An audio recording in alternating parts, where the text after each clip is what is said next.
EVM हटाओ देश बचाओ, ईवीएम हटाओ देश बचाओ। ईवीएम जो है ना वो ब्लैक बॉक्स है भैया, एकदम ब्लैक बॉक्स है और इसको जांच की अनुमति किसी को नहीं है। चाहे हम जीते चाहे हारें उससे कोई मतलब नहीं है, ईवीएम को हटाना पड़ेगा। हम ईवीएम का विरोध ही करेंगे।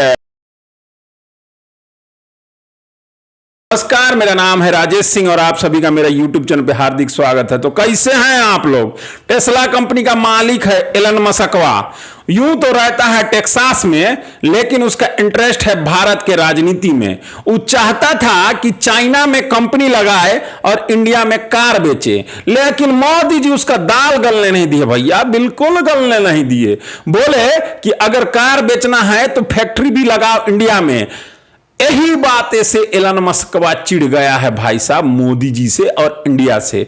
न तो एगो बात बताइए, एगो गौर करने का बात है, भारत का है ये नहीं है तो उसका भारत के राजनीति और भारत के ईवीएम में काहे इतना इंटरेस्ट है भैया? ये सोचने वाला बात है कि नहीं? देखिए आजकल जो दुनिया चल रहा है ना, वो कहीं पे निगाहें और कहीं पे निशाना वाला हिसाब चल रहा है। कहीं भारत के खिलाफ जो ताकतें काम कर रही हैं ना, उसकी साजिश तो नहीं है ईवीएम के खिलाफ जो आंदोलन चलने वाला चल रहा है। सोचने वाली बात तो है। हमारे देश में विपक्ष है, बड़े बड़े नेताजी हैं, एकदम बड़े बड़े नेता हैं, जैसे कि राहुल जी, मतलब राहुल जी गांधी जी तो बड़े नेता है ना भैया, इसमें कोई शक है। वो सब तो जबरदस्त तरीके से ईवीएम का विरोध कर ही रहे हैं ना। तो ये बाहरी लोग का इंटरेस्ट समझ से परे है भैया, हमारा बिल्कुल समझ से परे है। हुआ यूं कि भारत में लोकसभा चुनाव खत्म हो गया और बीजेपी सत्ता पा गई और विपक्ष को विपक्ष में बैठने की बधाई मिल गई। चुनाव से पहले ईवीएम का विरोध शुरू हुआ, थोड़ा कहीं हुआ विरोध, लेकिन सब मिलके नहीं किए। एकदम आप सोचिए, अगर सब मिलके करते तो चुनाव नहीं होता। सब विरोध किए, लेकिन जब बीजेपी को पूर्ण बहुमत नहीं आया तो सब शांत हो गए, एकदम सब शांत हो गए और ईवीएम का भूत कुछ देर के लिए सो गया। बोला अब हमको सोने दो भैया, सब नेता लोगों को अब थोड़ा सीट दे दिए हैं। लेकिन टेस्ला का मालिक एलन मस्कवा को मतलब भारतीय राजनीति में फिर अलग आग लगाने का मन हुआ। बोला थोड़ा सा भारतीय राजनीति को गर्म किए, तो बोला कि अमेरिका के राष्ट्रपति चुनाव में ईवीएम से नहीं कराना चाहिए।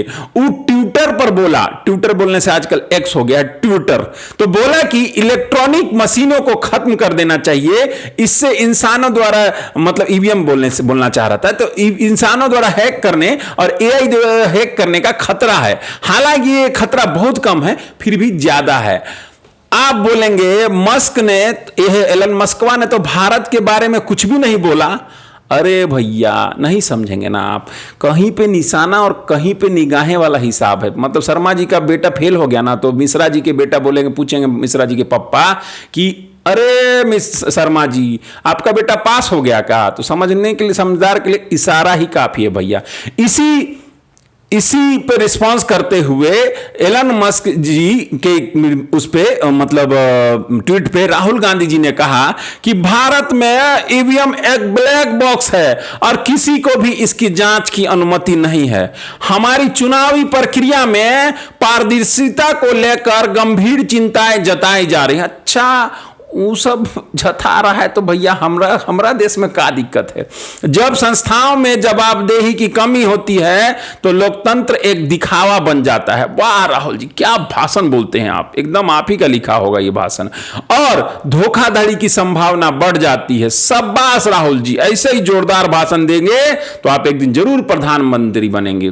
ईवीएम से धोखाधड़ी, लेकिन एक बात पूछना था राहुल जी कि इसका क्या गारंटी है कि बैलेट पेपर से जो चुनाव होगा ना उसमें धांधली नहीं होगा।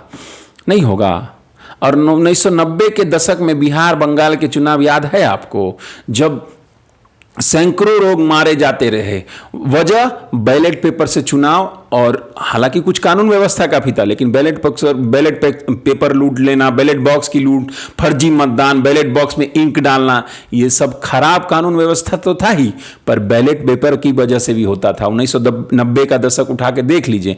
मेरा बस एक सवाल है, 100 करोड़ के आसपास मतदाता हैं भारत में और बैलेट पेपर से चुनाव, कितना टाइम लगेगा गिनने में, कभी सोचे हैं? इंडोनेशिया में 270 लोग मर गए यही बैलेट पेपर गिनने में। और कौन गारंटी देगा कि बैलेट पेपर से चुनाव में धांधली नहीं होगी? आप देंगे गारंटी राहुल जी? ये आप गारंटी दे दीजिए कि हाँ बैलेट पेपर से चुनाव होगा तो बिल्कुल धांधली नहीं हो, लिखित पेपर में दीजिए। आपको क्या लगता है? आप सबकी राय का इंतजार रहेगा, कमेंट सेक्शन में अपनी राय लिखिए। मिलता हूं नए वीडियो में, तब तक ले जय हिंद, जय भारत, भारत माता की जय।